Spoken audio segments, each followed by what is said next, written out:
오늘 하루 중에 어떤 시간을 가장 기다리면서 지내셨나요? 오늘 하루 중에서 혹시 아침을 기다리신 분 계실까요? 저는 하루를 맞이하는 일이 당연히 기쁜 일이라는 것을 알지만 아직은 아침이 기다려지지는 않는 것 같습니다. 많은 분들도 또 공감하실 것 같긴 한데요. 왜냐하면 좀 더 자고 싶기 때문이죠. 그러면 설마 오늘 기다린다라는 것을 생각했을 때 오늘 이 수요 예배를 기다리신 분 계실까요? 네. 만약에 수요 예배를 기다리신다라고 한다면 제가 조금 더 부담스러웠을 것 같아요. 근데 기다리신 분이 많이 없으신 것 같습니다. 수요 예배를 기다리시는 분들 중에서 또 알파 오늘 수료하시는 분들께서 기다리셨을 수도 있고요. 또 전도 시상을 기다리시는 분들도 계실 것 같습니다. 아니면 이제 저희가 오늘 예배를 마치신 후에 집에 가서 먹을 야식을 또 기다리고 계신 분들도 계실 거고요. 저는 제가 하루 중에서 가장 기다리는 때는 자기 전입니다. 점점 추워지는 이런 날씨 속에서 요즘 이런 말들을 많이 하죠. 이불 밖은 위험하다라고 이야기를 하는데 그래서인지 저는 그 자기 전 잘 때가 가장 기다려지는 것 같아요. 이렇게 보면 무엇인가를 기다린다라고 했을 때 그 기다린다라는 것은 형식이 될 수는 없는 것 같아요. 만약에 기다리는 것이 형식이라고 한다면 그 기다리는 것은 정말로 기다리는 것일까요?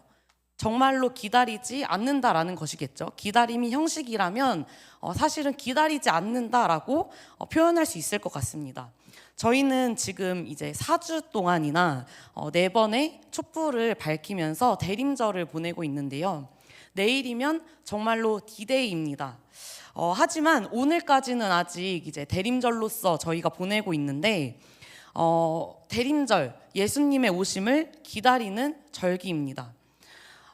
아까 방금 전에 기다림은 형식이 될 수 없다라고 말씀을 드렸는데요. 어떠신가요? 이 대림절을 통해서 정말로 우리가 그 예수님을 기다리고 있는지 아니면 형식적으로 보내고 있지 않는지, 이 대림절의 기간을 형식적으로 보내고 있지는 않는지요. 매번 또 매년 저희가 반복해서 나아가다 보니까 그것이 좋은 습관이 되기도 하지만 그 반복은 좋은 습관으로 저희들에게 만들어주기도 하지만 그게 습관이 나중에는 점점 그것을 넘어서 형식이 되어지곤 하는 것 같아요. 제가 아침마다 이제 큐티를 하려고 애를 쓰고 있는데요. 큐티 하는 것이 이제 좋은 습관이 된다면 어떤 일이 일어나게 될까요? 큐티를 하는 것이 좋은 습관이 된다면 내가 정한 그 시간을 이제 매일매일 지키고 빼먹지 않음으로써 하나님과의 관계가 더 깊어질 거예요. 그 큐티가 좋은 습관이 된다면. 그런데 만약에 그 습관을 넘어서 형식이 되어진다면 그 큐티 생활은 어떻게 될까요? 형식적으로 그 시간을 보내게 된다면 그 매일의 그 시간은 물론 빼먹지는 않겠지만 그 시간을 지키긴 하겠지만 그것이 형식이 되어진다면 그 안에 하나님과의 교제는 이제 조금 빠질 수 있게 된다라는 거예요. 형식적으로 시간을 보낸다라고 하는 것은 또 형식적으로 기다린다라는 것은 그 안에 이제 껍데기만 남고 진정한 의미가 사라졌다는 거죠. 진정한 의미가 잊혀졌다라는 것입니다. 어떻게 보면 우리가 조금은 형식적으로 이렇게 대림절을 보내게 되는 것 같기도 해요. 그래서 이런 우리의 기다림과는 다르게 전혀 형식적이지 않게 진정한 마음으로 예수님의 오심을 기다리던 사람들이 있었습니다. 누가복음 2장 25절의 말씀을 함께 읽어보겠습니다. 예루살렘에 시므온이라는 사람이 있으니 이 사람은 의롭고 경건하여 이스라엘의 위로를 기다리는 자라. 성령이 그 위에 계시더라. 아멘. 시므온이라는 사람이 있었는데 그 사람은 이스라엘의 위로를 기다리는 사람이었다라고 해요. 이스라엘의 위로를 기다렸다라는 것은 이스라엘에 올 그 메시아를 기다렸다라는 거죠. 아기 예수님의 오심을 평생 동안 기다리는 사람들이었습니다. 또 이 시므온뿐만이 아니라 목동들과 또 가난하고 소외된 그 사람들도 아기 예수가 오실 날을 간절히 기다렸는데요. 이 사람들이 그렇게 예수님을 기다렸다, 그리고 기다리고 있었다라는 것이 이게 형식이 아니었을까? 이게 형식이 아니었다라는 것을 저희는 어떻게 알 수 있을까요? 이 사람들이 정말 아기 예수님이 오신다라는 것을 정말 간절하게 기다렸다라는 것을 저희는 어떻게 알 수 있을까요? 성경의 말씀을 읽어보면 시므온은 그 아기 예수님의 오심을 보고 그 자리에서 찬송을 했다라는 거예요. 또 목동들은 천사들을 통해서 아기 예수님이 오신다는 그 소식을 듣고 곧바로 그 예수님이 있는 곳을 향해 달려갔다라는 거예요. 우리가 보내고 있는 지금 이 대림절의 기간을, 그들에게도 사실 대림절인 것이죠. 아기 예수님의 오심을 기다리고 있었으니까 그 기간을 그들은 아주 뜨겁게 간절한 마음으로 기다리고 있었다라는 것입니다. 그러면 우리는 이 대림절의 의미를, 어떤 의미를 잊었길래 이 기다림이 우리에게는 조금은 형식이 되어지고 있을까요? 어떤 의미를 잊었길래 우리에게는 이 대림절의 기간을 조금 형식적으로 보내고 있을까요? 대림은 아드벤투스라고 그 말에서 유래되었는데요. 도래하다, 도착하다라는 뜻이에요. 그 말은 오신다라는 것이죠. 누가 오시는 걸까요?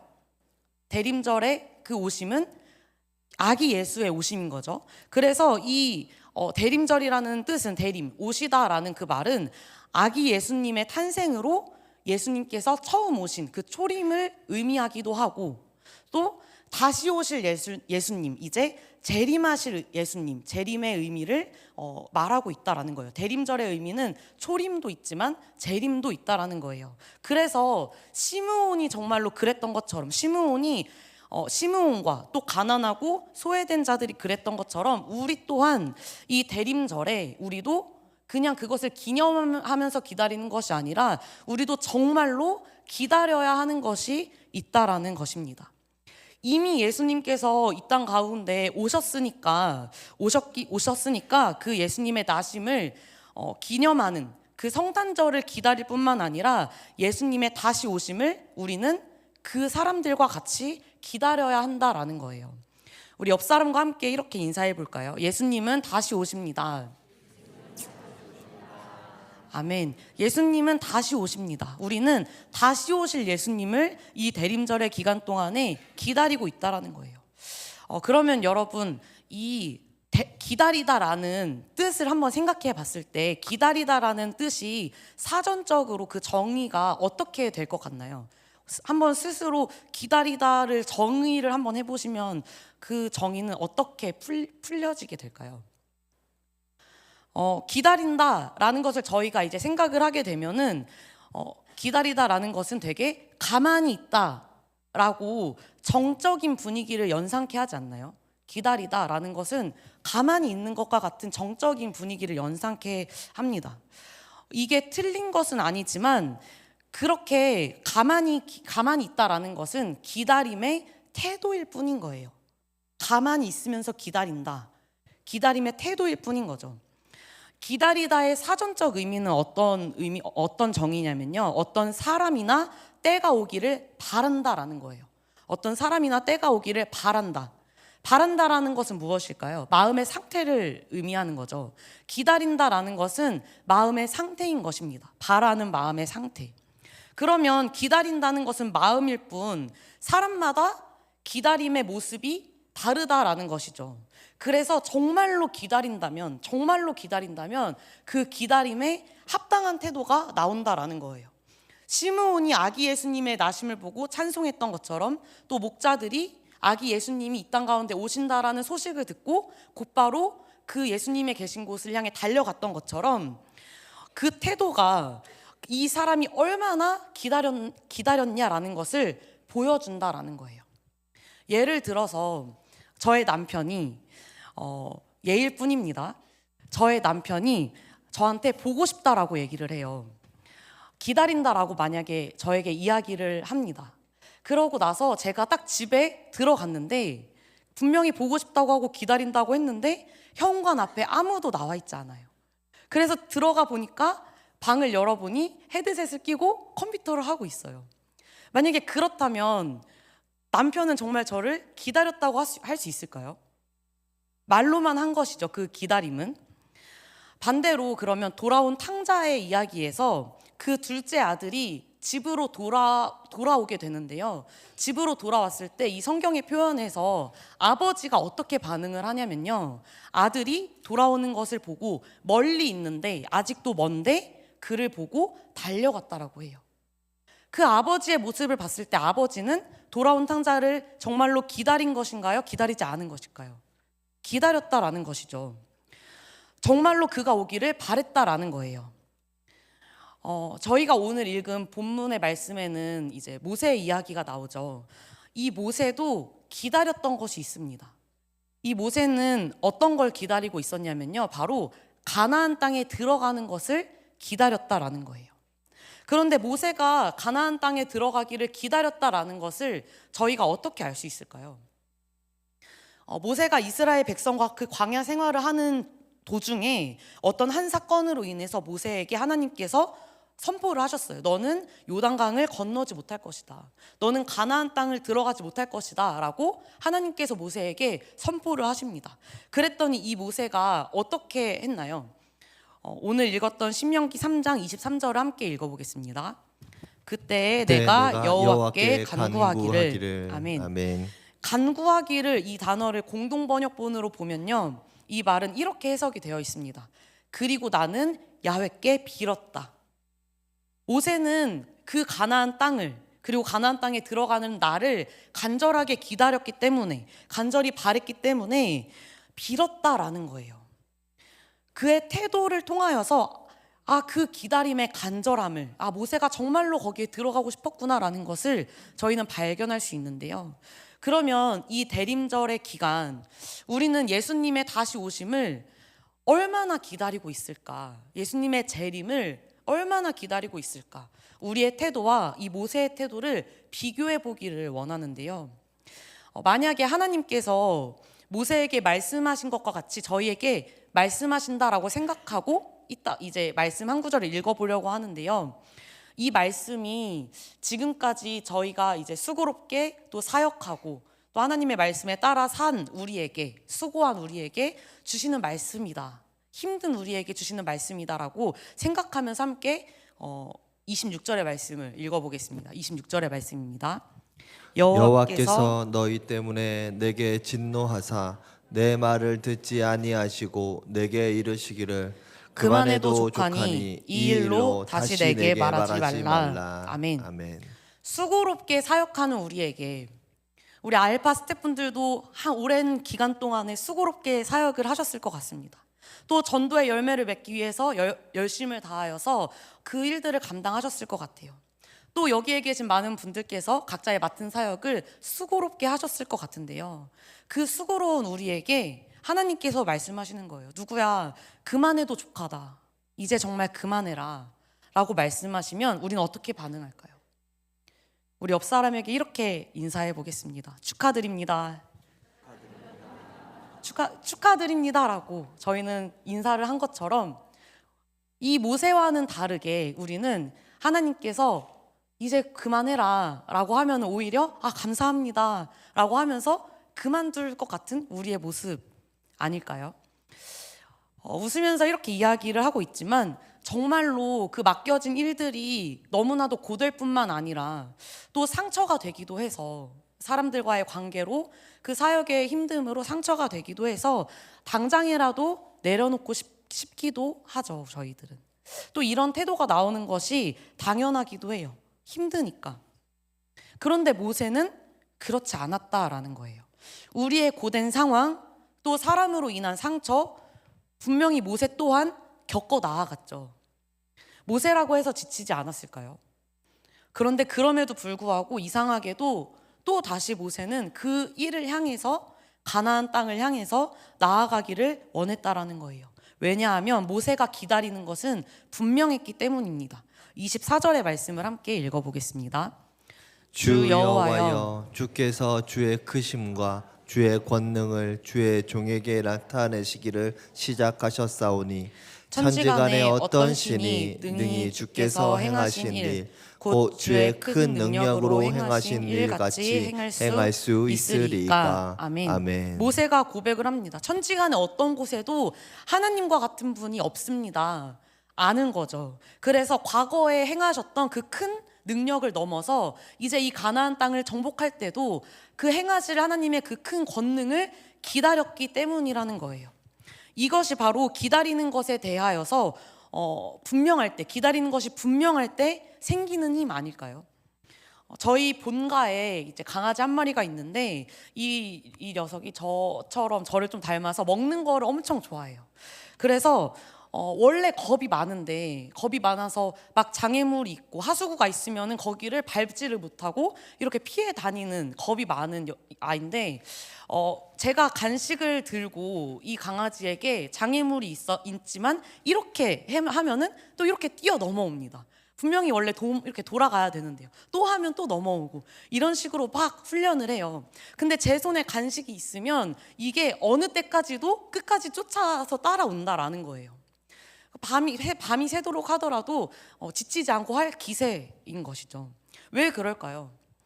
주인의 손에 간식이 있으니까 그 간식을 기다리는 힘으로 버틴다라는 거죠. 저희가 아프면 병원에 갑니다. 근데 병원에 저희가 가면 바로 진료를 받을 수 있나요? 아니죠. 엄청 오랜 시간을 또 기다려야 한다는 거예요. 그런데 저희는 그것을 왜 참고 견딜까요? 그 지루할 수 있는 시간을. 왜냐하면 약을 먹으면 낫는다는 걸 알기 때문에, 또 주사 맞으면 괜찮다라는 걸 알기 때문에 그 약과 또 주사, 이 분명한 것을 기다린다라는 그 힘으로 우리는 그 시간을 참는다라는 거예요. 모세는 하나님의 그 행하실 큰 능력을 기다렸습니다. 그렇기 때문에 그는 이전에 자신이 너무나도 어렵고 슬펐던 일이 있었을 텐데 그런 것조차 마음에 있지만 그것을 넘어서 더 나아가고자 했다라는 거예요. 이 대림절 기간 우리가 기다리는 것도 분명하길 원합니다. 우리가 기다리는 것은 무엇인가요? 다시 오실 예수님이라는 거예요. 다시 오실 예수님을 기다린다라는 것은 저희가 그 예수님을 믿는다라는 거죠. 예수님을 믿는다라는 것은 무엇을 의미하나요? 우리가 하늘의 소망을 두고 정말로 이 땅의 것을 배설물로 여기고 내려놓고 예수 그리스도를 따르겠다라는 것입니다. 나를 힘들게 하고 또 지치게 하고 좌절하게 하는 것이 있더라도, 또 불확실한 미래가 있더라도 내가 정말로 기다리고 있는 것이 다시 오실 예수님이라면 우리는 그렇게 걸어갈 수 있다라는 거예요. 그리고 그것이, 그 삶이 기다림의 증거라는 것입니다. 사실 그만하라고 말씀하실 때 하나님 감사합니다 라고 할 것 같지만 여기에 계신 분들은 아마도 예수님을 알아서 어디에서든지 또 찾아 또 계속 걸어가실 분 같거든요. 그럼에도 근데 혹시 지치신 분들이 계시다면 또 그 기다림이 흔들리고 계실 수 있는데요. 그렇다면 예수님의 다시 오심을 다시 한번 붙들기를 간절히 소원합니다. 죄 많은 이 세상 내 집 아니네 라고 저희가 고백을 하는데요. 그렇게 고백하는 것처럼 진정한 본향을 기다리는 우리가 되길 소원합니다. 그렇게 정말 간절함으로 저희 기다렸던 그 모세에게 하나님께서는 다른 사명을 주세요. 28절의 말씀을 읽어보겠습니다.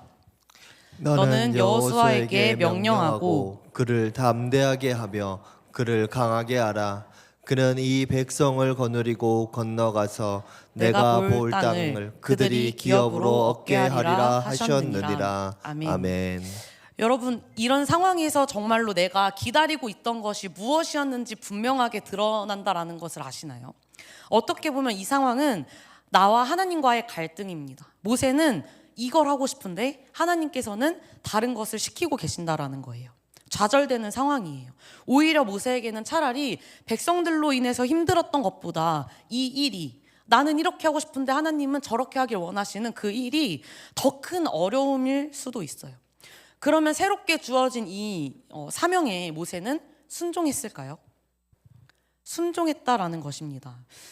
이 사명이 전환되는 마무리를 통하여서 모세는 깨닫습니다. 원래 모세는 가나안 땅에 들어가기를 간절히 바랬죠. 그리고 그 땅에서 행하실 하나님의 권능을 정말로 기다렸습니다. 그래서 간절함으로 하나님께 빌기까지 했지만 모세는 결국 그 뜻을 내려놓았다라는 거예요. 내가 정말로 기다려야 하는 것이 무엇인지를 다시 한번 깨닫게 되는 시점이라는 것입니다. 아, 그래, 내가 지금 기다려야 하는 것은 가나안 땅이 아니었지. 내가 지금 기다려야 하는 것은 그 하나님의 권능이 아니었지. 오직 하나님의 뜻 또 하나님의 나라였구나 라는 것을 깨닫게 된다라는 거예요. 사실 저희가 기다릴 것은 계속해서 바뀌게 될 것인데요. 왜냐하면 우리 안에 자신의 뜻이 있기 때문이죠. 나의 원함이 있기 때문입니다. 그러면 내가 이게 맞는 것 같은데, 이렇게 하고 싶은데 라고 생각하면서 잘못된 것을 기다리다가 이게 아니구나 하고 다시 오실 예수님을 기다리게 되는 때는 언제일까요?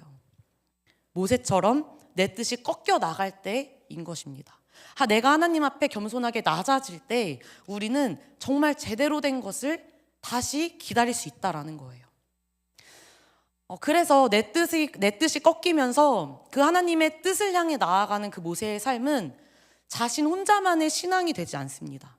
이 모세의 삶은 이스라엘 백성들에게 던지는 특별한 메시지가 돼요. 오늘 함께 본 이 본문은 모세가 가나안 땅에 들어가기 전에 이스라엘 백성들에게 전하는 말씀이었는데요. 모세는 이 백성들에게 저희가 읽은 것처럼 정말로 가나안 땅에 들어가지 못할 것을 알면서도 그 땅에 얼마나 들어가고 싶었는지를 솔직하게 다시 들려주었습니다. 그렇다면 이 이야기를 들은 백성들은 그 마음에는 어떤 메시지가 남았을까요? 이 모세가 나는 너무 들어가고 싶었어 라는 그 말을 전했을 때 이 이스라엘 백성들의 마음에는 어떤 메시지가 남았을까요? 모세는 여호수아와 갈렙처럼 저 땅 좋은 땅입니다. 저 땅 들어가야 하는 땅입니다. 하나님의 권능이 있는 땅입니다 라고 말하지 않았습니다. 직접적으로 말하지 않았지만 그 말 한마디 하지 않아도 이스라엘 백성들은 그 모세의 모습을 통하여서 그 땅을 바라보게 되었다라는 것이죠. 그런 메시지가 되었다라는 거예요. 그런데 그 뒤에 모세의 삶은, 그 뒤에 모세의 모습은 그것보다 더 큰 메시지를 그들에게 전합니다. 그렇게 가고 싶었지만 내 뜻을 꺾고 하나님의 말씀에 순종한 그 모세의 모습은 이스라엘 백성들에게 있어서 우리가 진정으로 기다려야 하는 것이 가나안 땅이 아니라 또 하나님의 그 능력이 아니라 하나님 자체, 하나님 나라구나 라는 것을 전해진다라는 거예요. 그 메시지가. 우리는 무엇을 말하냐 보다 어떻게 살아가는가, 어떻게 살아가고 있는가로 신앙을 증명하는 사람들입니다. 예수님께서 먼저 그렇게 하셨죠. 이 땅에서 죽으셨다라는 거예요. 죽음까지 순종하셨습니다. 그걸 보고 저희는 놀라요. 왜 죽으시지? 그 모습은 우리에게, 이 궁금증은 우리에게 메시지가 된다라는 거예요. 왜 죽으셨지? 이 땅이 전부가 아니구나. 예수님의 이런 모습을 볼 때, 또 모세가 자신의 그 간절한 뜻을 꺾을 때 세상은 생각하게 됩니다. 아니 왜 그렇게까지? 저 사람들은 뭐를 바라고 있길래 저렇게까지 할까? 예수님의 다시 오심만을 기다리기 때문에 행하는 그런 우리의 삶을 통하여서 우리들 안에 또 세상에 이런 질문들이 많아지기를 간절히 바라요. 왜 저렇게까지 할까? 예수님께서는 이 땅에 오셨고 약속하신 대로 반드시 오실 것입니다. 대림절 마지막 날을 저희는 보내고 있는데요. 다시 한번 내가 기다려야 하는 것을 분명히 기억하는 시간 되길 원합니다. 그 오심을 기다리면서 오늘 우리에게 맡겨진 그 자리에서 기다림에 합당한 삶, 예수님의 다시 오심을 기다리는 그 합당한 삶을 살아갈 때 그 우리의 삶 자체가 세상에서 정말 가장 분명하고 가장 설득력 있는 복음의 메시지가 될 줄로 믿습니다. 다시 오실 예수님을 기다리며 그 맡겨진 자리에서 기다리는 대로 살아내는 저와 성도님들 되시길 예수님의 이름으로 축복합니다.